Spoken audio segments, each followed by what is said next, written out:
सबसे बड़ा मूर्ख कौन। एक गांव में एक व्यक्ति रहता था जो कि भगवान का भक्त था। उसका एक दुकान था जो वो सिर्फ लंच टाइम तक ही उस दुकान को खोलता था और जो बाकी जो समय है वो साधु संतों के साथ बिताता था, भगवान की भजन कीर्तन करने में बिताता था। जो उस दुकान से थोड़ी बहुत कमाई हो जाती थी उससे वो लोगों की सेवा करता था, चैरिटी में देता था। तो उसी गांव के लोग सोचते थे कि ये व्यक्ति बहुत बड़ा मूर्ख है, क्योंकि अगर वो पूरा दिन वो दुकान खोलता तभी जो है उसको और ज़्यादा पैसे मिलते हैं, उसको और ज़्यादा कस्टमर मिलते हैं, उसका कारोबार और ज़्यादा बढ़ता, बहुत बड़े बड़े घर में तब वो भी रह सकता था।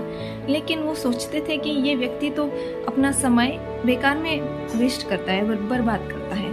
तो उसी गाँव में एक बहुत बड़े सेठ जी भी थे।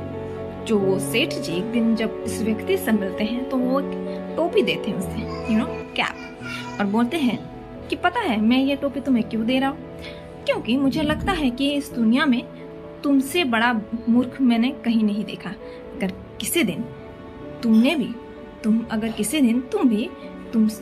तुमसे भी बड़ा मूर्ख दिख जाएगा तो ये टोपी तुम उसे दे देना। भगवान का भक्त था, विनम्र था, तो इसीलिए उसने कुछ नहीं बोला और वो टोपी चुपचाप अपने पास रख ली। कुछ महीने बाद उसे सुनाई दिया कि वो जो सेठ जी हैं बहुत बीमार हैं। तो वो भागा भागा उस सेठ जी के पास गया। तो उसे देखकर इस सेठ जी रो रो कर बोलने लगे कि अब इस धरती पर मेरा समय ज़्यादा दिन नहीं है यार, मैं तो अभी मरने वाला हूँ।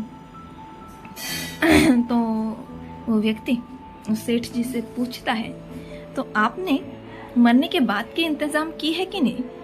आपके इतने बड़े कारोबार, आपकी पत्नी, आपके बच्चे, आपके बड़े बड़े घर, आलीशान महल, आपके बैंक बैलेंस सभी आपके साथ जा रहे हैं ना? तो सेठ जी बोलता है, नहीं, मरने के बाद तो सबको अकेले ही जाना पड़ता है, ये कुछ भी मेरे साथ नहीं जाएंगे। तो व्यक्ति अचानक से उठकर घर जाता है और फिर से वापस आता है। और तभी सेठ जी पूछते हैं कि क्या हुआ, आप अचानक से इस तरह उठकर चले गए? तो वो व्यक्ति बोलता है, आपको याद है मैं वो टोपी लेने गया था जो आपने मुझे एक दिन दिया था। आपने कहा था कि किसी दिन अगर मुझसे भी बड़ा मूर्ख मुझे मिल जाए तो मैं ये टोपी उसको दे दूँ। तो अभी मुझे लगता है कि आपसे बड़ा मूर्ख और कोई नहीं हो सकता, क्योंकि जो चीज़ मरने के बाद आपके साथ नहीं जाएंगे, सब कुछ आपको यहीं छोड़ के जाना पड़ता है। तो उस चीज़ को इकट्ठा करने में आपने पूरा जीवन बिता दिया, और जो चीज़ मरने के बाद भी आपके साथ जाएंगे, आपके संस्कार, आपके अच्छे कर्म, उसके लिए आपने कुछ भी नहीं किया। तो आपसे बड़ा मूर्ख और कौन हो सकता है? तो अगर आप भी सबसे बड़ा मूर्ख नहीं बनना चाहते तो अपने संस्कार ठीक कीजिए, संस्कार इकट्ठा कीजिए, अच्छे कर्म कीजिए, भगवान की भक्ति कीजिए, भगवान को अपने जीवन में लाइए, क्योंकि मरने के बाद तो वही काम आने वाला है।